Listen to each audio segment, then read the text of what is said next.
এ পর্যায়ে আমরা অন্তর্বিভক্ত এবং বহির্বিভক্তির বেশ কিছু প্রবলেম লক্ষ্য করব। যেমন আগের ভিডিওতে আমরা দেখলাম দুইটা বিন্দুর মধ্যবর্তী কোনো একটা বিন্দু যদি তাকে m1:m2 অনুপাতে অন্তর্বিভক্ত এবং বহির্বিভক্ত করে থাকে, তাহলে সে অন্তর্বিভক্ত এবং বহির্বিভক্তকারী যে বিন্দুটা, সেই বিন্দুটার স্থানাঙ্ক নির্ণয়ের ফর্মুলা আমরা গত লেকচারে দেখে আসলাম। যেমন অন্তর্বিভক্তের বেলায় কি ছিল বিন্দুটা? অন্তর্বিভক্ত ছাড়া বিন্দুটা ছিল m1x2 plus m2x1 divided by m1 plus m2, এবং কোটি ছিল কত? m1y2 plus m2y1 divided by m1 plus m2। এটা ছিল অন্তর্বিভক্তর ক্ষেত্রে। আমি এখানে একটু উল্লেখ করি বিষয়টা অন্তর্বিভক্তর ক্ষেত্রে। তাহলে বহির্বিভক্তের ক্ষেত্রে ফর্মুলাটা কি ছিল? ফর্মুলাটা সেম ছিল, সব কিছু একদম জাস্ট এখানে ছিল m1x2, এই জায়গাটাতে শুধু একটু চেঞ্জ, প্লাসের জায়গাগুলোতে শুধুমাত্র হয়তো মাইনাস, অর্থাৎ m1x2 minus m2x1 divided by m1 minus m2। এবং কোটি তাহলে কি হতো? অন্তর্বিভক্তের যেমন এখানে প্লাস ছিল, জাস্ট সব কিছু সেম থেকে এখানে শুধু হবে মাইনাস, অর্থাৎ m1y2 minus m2y1 divided by m1 minus m2। এখন প্রশ্ন হচ্ছে m1 এর মান কত, x1 এর মান কত, x2 এর মান কত? এই বিষয়গুলো সব কিছু আমাদেরকে প্রশ্নে ডিটারমাইন করা আছে। যেমন প্রশ্নে কি বলা আছে? -2, 3 এবং 1, 4 বিন্দুদ্বয়ের সংযোগ রেখাংশকে যে বিন্দুটি, এই জায়গাটাতে আমাদের বের করার নির্ণয় যে বিন্দুটি, মানে আমাদেরকে একটা বিন্দুর স্থানাঙ্ক নির্ণয় করতে হবে। বলা আছে যে বিন্দুটি 1:2 অনুপাতে অন্তর্বিভক্ত করে তার স্থানাঙ্ক নির্ণয় করো। বেসিক্যালি এখানে অন্তর্বিভক্ত দেওয়া আছে, দুইটাই থাকতে পারে, অন্তর্বিভক্ত থাকতে পারে, বহির্বিভক্ত থাকতে পারে। তো আমরা দুইটা কেস করেছি, আমরা দুইটাই হ্যান্ডেল করবো একসাথে। তাহলে এখানে আমরা ক্লিয়ার যে x1 কত, এই যে 2, অর্থাৎ এটা আমাদের x1y1, এটা কত x2y2, এবং ওই যে ওই অনুপাত যেটা দেওয়া আছে ওইটা হবে m1 m2, অর্থাৎ m1 এর মান 1 এবং m2 এর মান 2। তো আমরা এখন ফর্মুলাগুলো জাস্ট এখানে ভ্যালুগুলো ডিটারমাইন বসাই দিই, দেখি কি আসে। m1x2, m1 কত? ওই যে অনুপাত যেটা দেওয়া আছে 1, তাহলে m1x2, x2 বলতে 1, অর্থাৎ এটা হবে 1 × 1। m1x2 প্লাস m2, m2টা কত? 2, m2x1, x1 বলতে কত? -2, সুতরাং এর সাথে গুণ হবে -2, ডিভাইডেড বাই এই যে m1 প্লাস m2, কারণ m1 এর মান 1 এবং m2 এর মান 2। এইটা গেল ভুজ। তাহলে কোটি কত হবে? m1y2, m1 কত? m1 1 ইন্টু y2 কত? 4, m1y2 প্লাস m2y1, y1 বলতে 3, divided by m1 plus m2। এখন এই ব্যাপারটা ক্যালকুলেট করলে যে স্থানাঙ্কটা আমরা পাবো সেটাই হবে এই দুইটা বিন্দুকে 1:2 অনুপাতে যে বিন্দুটা অন্তর্বিভক্ত করে তার স্থানাঙ্ক। এখন এটা কত হবে? তাহলে এখানে হবে 1 প্লাসে মাইনাসে এটা হবে -4 ডিভাইডেড বাই 3, কমা এটা কত হবে? এখানে হবে 4 প্লাস 6 ডিভাইডেড বাই 3, বা এইটাকে আমরা যদি একটু সিম্পলিফাই করি যেটা পাওয়া যাবে, এখানে হবে -3/3, অর্থাৎ -3/3 হবে -1, আর এটা হবে 10/3, এইটাই হবে আমাদের এই দুইটা বিন্দুকে 1:2 অনুপাতে অন্তর্বিভক্তকারী বিন্দুর স্থানাঙ্ক। তাহলে বহির্বিভক্তের বেলায় কি হতো? এই সেম প্রবলেমটা, জাস্ট সব কিছু সেম থাকতো। m1x2 আমরা জাস্ট সরাসরি মানগুলো বসাই দিই। m1x2, x2টা কত? 1, m1x2 এই জায়গাটাতে শুধু হতো মাইনাস, m2x1, x1 কত? -2, divided by m1 plus m2, বাকি সব কিছু সেম। এক্ষেত্রেও আবার হতে কত? m1y2, y2টা কত? 4, তো m1y2 মাইনাস m2y1, y1 বলতে 3, divided by m1 minus m2, এখানেও হতো মাইনাস, আসলে m1 মাইনাস m2। তো এইটা এখন ক্যালকুলেট করলে যা হয়, যেমন এখানে কত হবে? এখানে আসবে 1 এবং এখানে আসবে +4, ডিভাইডেড বাই এখান থেকে যেটা পাওয়া যাবে -1। এবং কোটির বেলায় কি হবে? এখানে আসবে কোটি 4, এইখানে হবে -6 ডিভাইডেড বাই -1, বা এটা যদি আমি আরেকটু সিম্পলিফাই করি, এখানে হবে 5 ডিভাইডেড বাই -1, বা অ্যাকচুয়ালি এটা -5, এবং এখান থেকে যেটা বের হবে -6 -2 বাই -1, অর্থাৎ এখানে হবে জাস্ট +2। তো এইটাই হবে আমাদের বিভক্তকারী বহির্বিভক্তকারী বিন্দুর স্থানাঙ্ক, এবং এইটা হবে আমাদের অন্তর্বিভক্তকারী বিন্দুর স্থানাঙ্ক। অন্তর্বিভক্ত এবং বহির্বিভক্তকারী বিন্দুর সাথে আরেকটা যে কথা চলে আসে সেটা হচ্ছে মধ্যবিন্দু।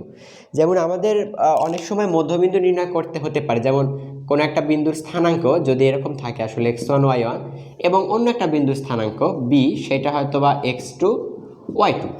এখন বলা আছে যে এই a এবং b এর মধ্যবিন্দুর স্থানাঙ্ক নির্ণয় করো, আর কিচ্ছু বলা নাই, শুধু বলা আছে a এবং b এর মধ্যবিন্দুর স্থানাঙ্ক নির্ণয় করো।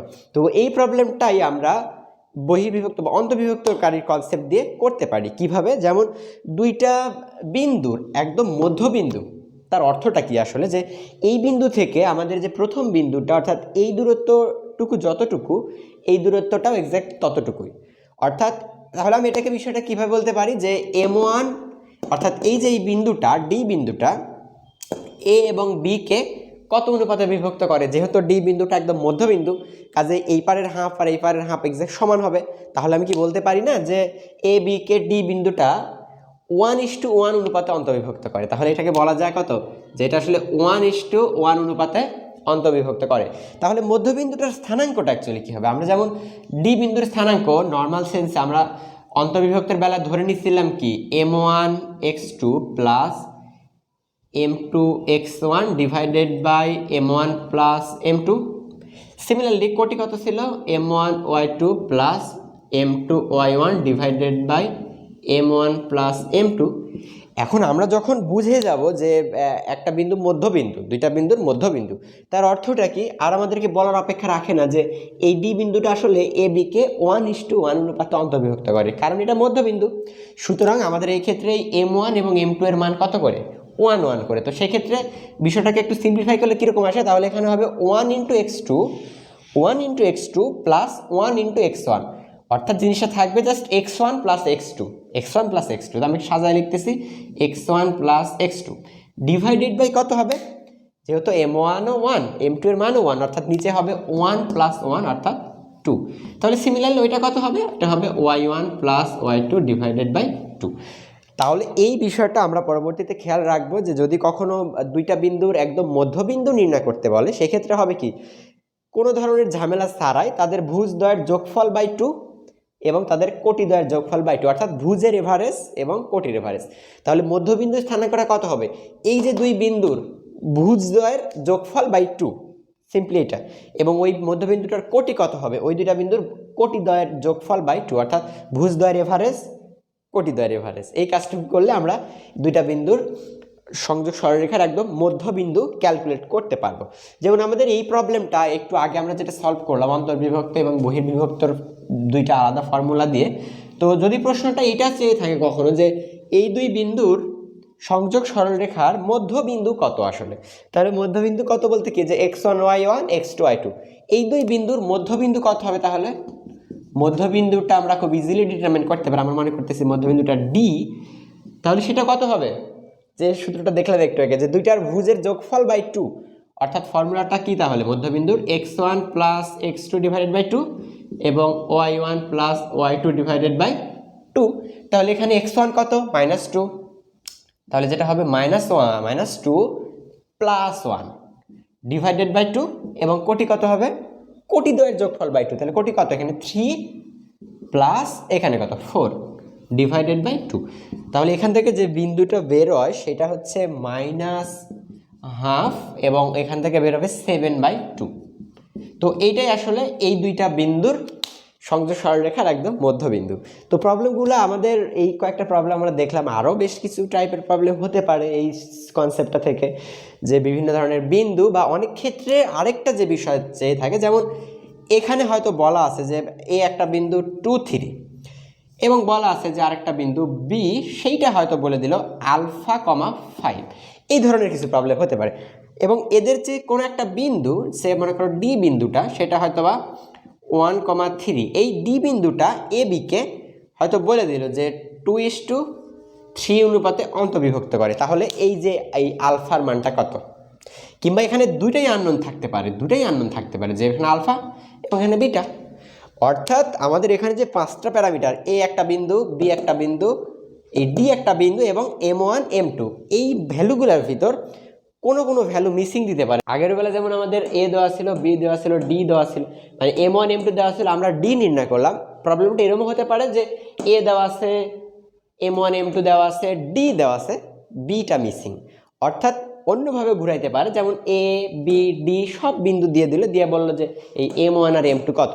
অর্থাৎ এই ফর্মুলাটা থেকে বিভিন্নভাবে প্রশ্নকর্তা বিভিন্নভাবে বিভিন্ন অ্যাঙ্গেলে প্রশ্নসমূহ করতে পারে। তো আমাদের যদি বেসিকটা মোটামুটি ক্লিয়ার থাকে তো এই প্রবলেমগুলো আমরা খুব ইজিলি হ্যান্ডেল করতে পারবো।